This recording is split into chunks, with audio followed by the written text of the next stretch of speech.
Bud Light is really going through it right now. Their brand is completely tarnished, and there's a ton of viral TikTok videos going around showing all the Bud Light that are in stock as opposed to the surrounding beer, which is completely decimated. We see all the Coors sales are going up, the Miller sales are going up, and I know that a lot of people have problems with those beer brands as well as myself. I do have a lot of problems with what they've done in the past and the stuff that they've promoted in the past, but they haven't done anything even close to what Bud Light have done, and it hasn't gotten the publicity that Bud Light is getting, because normally they'll do their stuff in Pride Month when every single other corporation in the world is also doing those things. And Bud Light, we also expected more from, because they always promote this, the America's beer stuff. They're donating to Republicans all the time. So we expected more from Bud Light. And the Bud Light brand is completely tarnished. I think it'll probably be forever. I don't think that they will ever recover from this. Let me know in the comments if you think Bud Light could possibly recover from this. But I think that the Bud Light brand is tarnished, but also Anheuser-Busch will also have a stain on it forever. But like I said, there's some viral videos going around that's showing just how bad this Bud Light situation is. Here is a tweet from Clay Travis. Fox News was covering this situation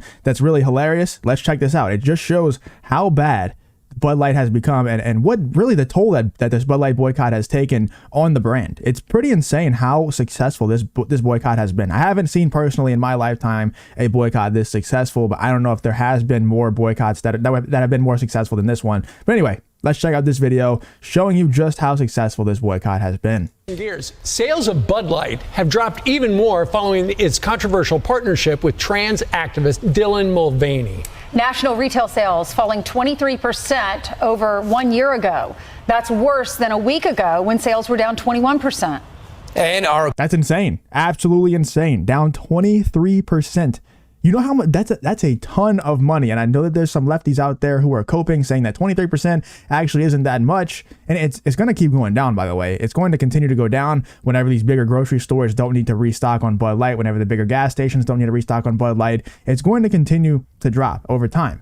But every single time one of these lefties cope and they try to say that 23% isn't that much, they're not actually losing that much money, just tell them, give me 23% of your income and we'll see how much money that is. 23%.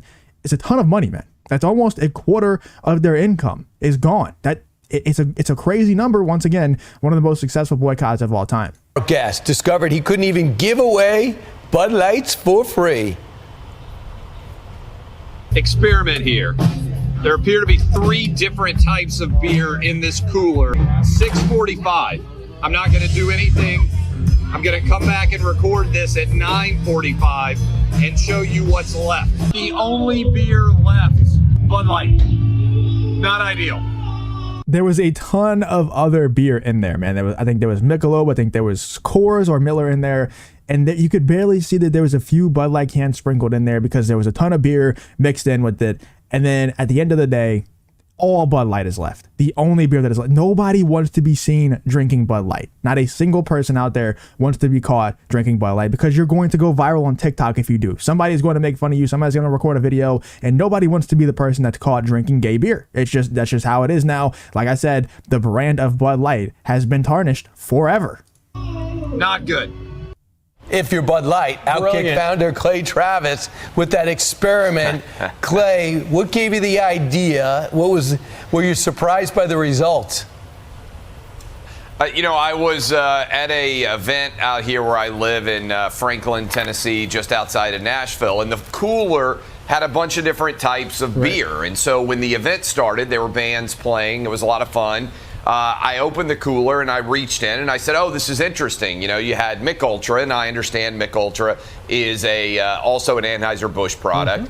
And then you had Yingling, and you actually had a couple of other ranch waters and other things in there, and a lot of Bud Lights. And when I opened it up, I turned to my wife and I said, "Hey, I bet nobody here will come and take a Bud Light and will look back in several hours. I bet this thing will be filled basically with only Bud Light." They didn't restock the cooler. It was just right there. Pop the top, grab whatever beer you want. Look at it. Look how many other beers there are sprinkled in there. It looks even more full of Bud Light than it was in the beginning at the end. Like, it doesn't even look like there's that many Bud Lights in there. And then at the end, it's just all Bud Light. Like, the entire thing, it seems like, is full of Bud Light.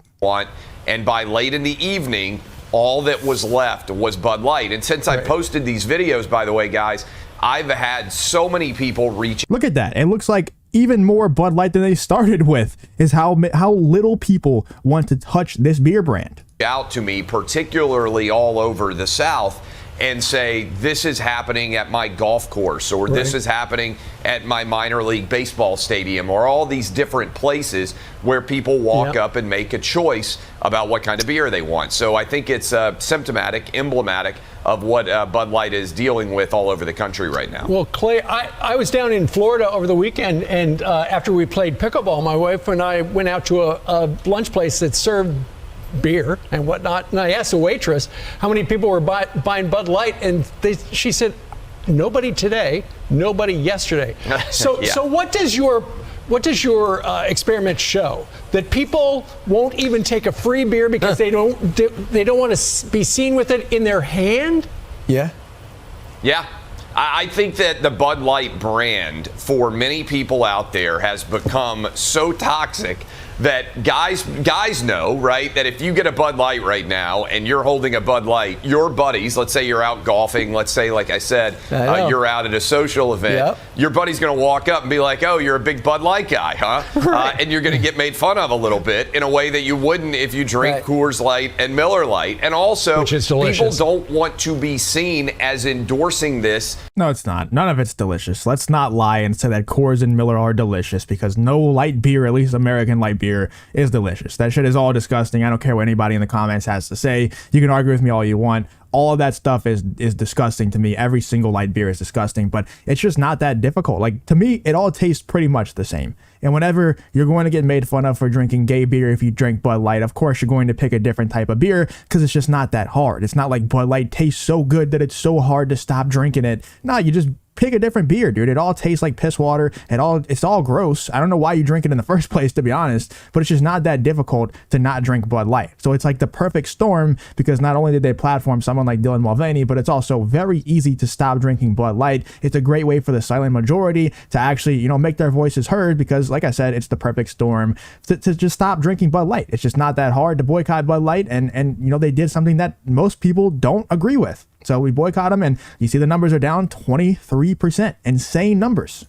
In any way, so they're choosing another product. And that's why I think this thing's not going away. I think this is the most successful conservative boycott of a product that we have probably ever seen, and I think it's sending shockwaves through many different brands all over the country to see what's happening to Bud Light. I think if you put that cooler in Times Square, the Bud Lights would be gone. I think it's regional. I think down south. No, somebody would literally steal the entire cooler. They would, but down.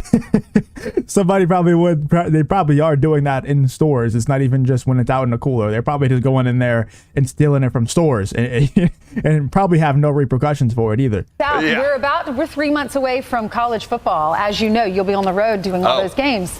Those tailgates are going to be affected by this. You will not, Ainsley, it's a great point. You will not see Bud Light at SEC tailgates and ACC tailgates 100% this fall. You're going to need like Michael Jordan to endorse it, something to reverse the trend. We'll see. Clay, good experiment. I love the way you did it and the scientific way you approached it. In my experiment, this is what I found. You know me, just a regular Edison here. Exit question during those. Somebody really should just go out in public and set up a table, kind of like a change my mind type situation. Have a sign on the table that just says free beer, and have a cooler of Bud Light next to them, and see how many people go and take it. I would love to see the contrast between people up north and states like, or places like Seattle, places like New York, just more liberal cities out there. I would love to see the contrast from the South, places like Tennessee, places like Texas, Florida, and things like that. I would love to see the contrast of how many people actually take the free Bud Light and how many people don't. Let me know in the comments what your guys are thinking, though. Do you think that Bud Light is completely tarnished forever, or do you think that they will eventually recover their brand? Personally, I think Bud Light and Anheuser-Busch have a stain on them forever, and I think Bud Light will never recover as a brand. I do think that the other Anheuser-Busch products will be fine, but I don't think anybody will ever be caught dead drinking Bud Light again. Let me know how you're thinking in the comments.